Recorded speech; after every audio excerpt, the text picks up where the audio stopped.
ನಮಸ್ಕಾರ ಸ್ನೇಹಿತರೆ, ನಾನು ಕೆಪಿ ಭಟ್ ಕನ್ನಡತಿ. ನಾನು ಇವತ್ತು ವೀಳ್ಯದೆಲೆಯ ಮಹತ್ವ, ವೀಳ್ಯದೆಲೆ ಹೇಗೆ ಹುಟ್ಟಿತು, ಅದರಲ್ಲಿ ವಿಶೇಷವಾದಂಥ ಎಷ್ಟು ಗುಣಗಳನ್ನು ಹೊಂದಿದೆ ಈ ಗಿಡ, ಯಾಕಿದು ದೇವರುಗಳಿಗೆ ತುಂಬ ಪ್ರೀತಿ, ಅಂಥ ಶಕ್ತಿ ಇದರಲ್ಲಿ ಏನಿದೆ, ಇದು ಹೇಗೆ ಹುಟ್ಟು, ಇದ್ರ ಮೂಲ ಎಲ್ಲಿದೆ ಅನ್ನೋದ್ರ ಬಗ್ಗೆ ನಾನು ಹೇಳಕ್ಕೆ ಇಷ್ಟಪಡ್ತೀನಿ. ಯಾಕೆ ನಾವು ತಪ್ಪು ಮಾಡೋಂಥ ಕೆಲವೊಂದು ಸಣ್ಣ ಸಣ್ಣ ತಪ್ಪುಗಳು ನಮ್ಮ ಮನೆಯನ್ನೇ ಹಾಳು ಮಾಡೋಂಥ ಪರಿಸ್ಥಿತಿ ಬರುತ್ತೆ, ನಾವು ಹಾಳಾಗುವಂಥ ಪರಿಸ್ಥಿತಿನೂ ಕೆಲವೊಂದು ಸಂದರ್ಭ, ಕೆಲವೊಂದು ವಸ್ತುಗಳಿಂದ ಆಗ್ತದೆ ಅಂತ ಈ ಎಲೆಯಿಂದ ನಾವು ತಿಳ್ಕೊಬೋದು ಅನ್ನೋ ವಿಚಾರ. ನಾನು ಈಗ ಈ ವೀಳ್ಯದೆಲೆಯ ಮುಖಾಂತರ ನಿಮಗೊಂದು ಸಣ್ಣದಾದ ಮಾಹಿತಿಯನ್ನು ಕೊಡೋಣ ಅಂತ ಬಂದಿದ್ದೀನಿ. ನನ್ನ ಚಾನಲನ್ನು ಆದಷ್ಟು ಸಬ್ಸ್ಕ್ರೈಬ್ ಮಾಡಿ, ಒಂದು ಲೈಕ್ ಕೊಟ್ಟು ನೋಡಿ. ತುಂಬ ವಿಶೇಷವಾಗಿದೆ ಈ ವಿಡಿಯೋ. ನಾವೆಲ್ಲ ತಿಳ್ಕೊಂಡಿರೋ ಹಾಗೆ ಸಾಮಾನ್ಯವಾಗಿ ಇದು ಈ ಗಿಡ ಅಂದರೆ ವೀಳ್ಯದೆಲೆನ ಸಂಸ್ಕೃತದಲ್ಲಿ ನಾಗವಲ್ಲಿ ಅಂತ ಹೇಳಿ ಕರೀತಾರೆ. ಈ ಗಿಡ ಭೂಮಿಯಲ್ಲೂ ಹುಟ್ಟಿಲ್ಲ, ಸ್ವರ್ಗದಲ್ಲೂ ಹುಟ್ಟಿಲ್ಲ. ಅದೇ ಹುಟ್ಟಿದಾದ್ರೂ ಎಲ್ಲಿ ಅನ್ನೋದ್ರ ಬಗ್ಗೆ ಹೇಳ್ತಾ ಹೋಗ್ತೀನಿ. ಒಮ್ಮೆ ಸಮುದ್ರ ಮಂಥನದಲ್ಲಿ 3 ವಸ್ತುಗಳು ಮೊದಲನೇದಾಗಿ ಹುಟ್ಟುವಂತೆ. ಏನು ಲಕ್ಷ್ಮಿ, ಶಿವ ಏನು ಕುಡಿತಾನಲ್ಲ ವಿಷ, ಅದು ಯಾವುದೂ ಅಲ್ಲ. ಅದಕ್ಕಿಂತ ಮುಂಚೆ ಹುಟ್ಟುವಂಥದ್ದು ದರಿದ್ರನಾದ ಒಬ್ಬ ಮನುಷ್ಯ, ಆಮೇಲೆ ದರಿದ್ರಳಾದ ಒಬ್ಬ ಸ್ತ್ರೀ ಹೆಂಗಸು ಮತ್ತು ದರಿದ್ರನಾದ ಒಬ್ಬ ಕುಳ್ಳ ಹುಡುಗ ಹುಡ್ತಾರಂತೆ. ಈ ಮೊದಲಿಗೆ ಬಂದಂಥ 3 ಜನನು ಯಾರಿಗೆ ಕೊಡೋದು ಅಂತ ಯೋಚನೆ ಮಾಡ್ತಾ ಬ್ರಹ್ಮದೇವರೇ ಮೊದಲಿನವರು, ಸೃಷ್ಟಿಕರ್ತ ಅವರೇ ಅಂತೇಳಿ ಅವರಿಗೆ ಕೊಟ್ಬಿಡ್ತಾರಂತೆ. ತದನಂತರ ಬಂದಂಥ ವಸ್ತುಗಳನ್ನು ಒಬ್ಬೊಬ್ಬರಾಗಿ ಲಕ್ಷ್ಮಿಯನ್ನ ವಿಷ್ಣು ತಗೋತಾರೆ, ವಿಷವನ್ನ ಶಿವ ತಗೋತಾರೆ. ಹೀಗೆ ಒಬ್ಬರು ಒಂದೊಂದು ತಗೊಳ್ತಾರಂತೆ.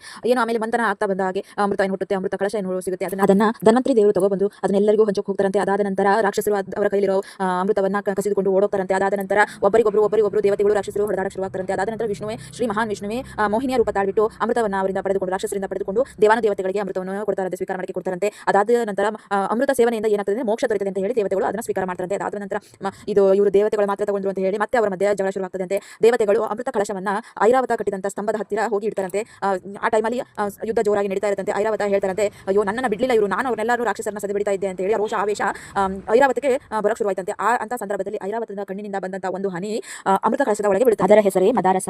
ಐರಾವತದ ಕಣ್ಣಿನಿಂದ ಒಂದು ಹನಿಯನ್ನು ಪಾತ್ರೆ ಒಳಗೆ ಬಿತ್ತಲ್ಲ, ಅದನ್ನ ಮದಾರಸ ಅಂತ ಹೇಳಿ ಕರೀತಾರೆ. ಅದರಿಂದ ತಕ್ಷಣಕ್ಕೆ ಆ ಸ್ತಂಭಕ್ಕೆ ಸುತ್ತಿಕೊಳ್ಳುವ ಹಾಗೆ ಒಂದು ಹಾವಿನ ರೀತಿಯ ಒಂದು ಬಳ್ಳಿ ಸೃಷ್ಟಿಯಾಗ್ತದಂತೆ. ಅದೇ ವೀಳ್ಯದೆಲೆ ಬಳ್ಳಿ ಅಂತ ಹೇಳಿ, ಅದೇ ವೀಳ್ಯದೆಲೆ ಬಳ್ಳಿ ಸೃಷ್ಟಿಯಾಗ್ತದಂತೆ. ಅದಾದ ನಂತರ ಬಳ್ಳಿ ಇದೇನಿದು ಬಳ್ಳಿ ಬೆಳೀತದೆ ಅಂತ ಹೇಳಿ ದೇವತೆಗಳೆಲ್ಲ ಅದನ್ನ ಬಳ್ಳಿನ ಕಿತ್ತುಕೊಂಡು ಒಂದೊಂದು ಎಲೆನ ತಿನ್ನಕ್ಕೆ ಪ್ರಾರಂಭ ಮಾಡಿದ್ರಂತೆ. ತಿಂತ ಇದ್ದಾಗ ಅವರಲ್ಲಿ ಏನೋ ಒಂದು ಹುಮ್ಮಸ್ಸು, ಚೈತನ್ಯ ಇದೆಲ್ಲ ಹುಟ್ಟೋಕೆ ಪ್ರಾರಂಭ ಆಯ್ತಂತೆ. ತಕ್ಷಣ ದೇವತೆಗಳೆಲ್ಲ ಧನ್ವಂತರಿ ದೇವರನ್ನ ಕರೀತಾರಂತೆ. ಅದಾದ ನಂತರ ಧನ್ವಂತರಿ ದೇವ ಇದರಲ್ಲಿ ವಿಶೇಷವಾಗಿ 13 ಗುಣ ಹೊಂದಿರುವ ಈ ನಾಗವಲ್ಲಿ ಗಿಡ ಏನಿದೆ, ವೀಳ್ಯದೆಲೆ ಗಿಡ, ಇದು ತುಂಬಾ ವಿಶೇಷವಾದದ್ದು. ಇದಕ್ಕೆ ಅಡಿಕೆ ಮತ್ತೆ ಸುಣ್ಣವನ್ನ ಬೆರೆಸಿ ತಿನ್ನೋದ್ರಿಂದ ತುಂಬಾ ಒಳ್ಳೆಯದಾಗ್ತದೆ, ಕೆಂಪಾಗ್ತದೆ, ಇನ್ನಷ್ಟು ಹುರುಪು ಹುಮ್ಮಸ್ಸು ಎಲ್ಲದೂ ಬರೋಕ್ಕೆ ಶುರುವಾಗ್ತದೆ. ಇದರಲ್ಲಿ ಮುಖ್ಯವಾಗಿ ಧನ್ವಂತರಿ ದೇವ ಹೇಳ್ತಾರಂತೆ, ಮನ್ಮಥ ರಾಜ ಇದರ ಮಧ್ಯದಲ್ಲಿ ಹೋಗಿ ನೆಲೆಸಲಿ, ಇದನ್ನ ಯಾರು ಸೇವನೆ ಮಾಡ್ತಾರೆ ಅವರಿಗೆಲ್ಲ ಒಂದು ರೀತಿ ಹುಮ್ಮಸ್ಸು, ಆಯಸ್ಸು ಇದೆಲ್ಲ ಹೆಚ್ಚಾಗಲಿ ಅಂತ ಹೇಳಿ ವರ ಕೊಡ್ತಾರಂತೆ ಧನ್ವಂತರಿ ದೇವ. ಹಾಗಾಗಿ ದೇವತೆಗಳು ಈ ಎಲೆಯನ್ನ ಹೆಚ್ಚಾಗಿ ಬಳಸೋಕೆ ಶುರು ಮಾಡ್ತಾರಂತೆ. ಸ್ವತಃ ಇಂದ್ರದೇವರು ಐರಾವತದಿಂದ ಹುಟ್ಟಿದೆ ಅಂತ ಹೇಳಿ ಅವರು ಹೆಚ್ಚಾಗಿ ಸೇವನೆ ಮಾಡ್ತಾ ಹೋಗ್ತಾರಂತೆ.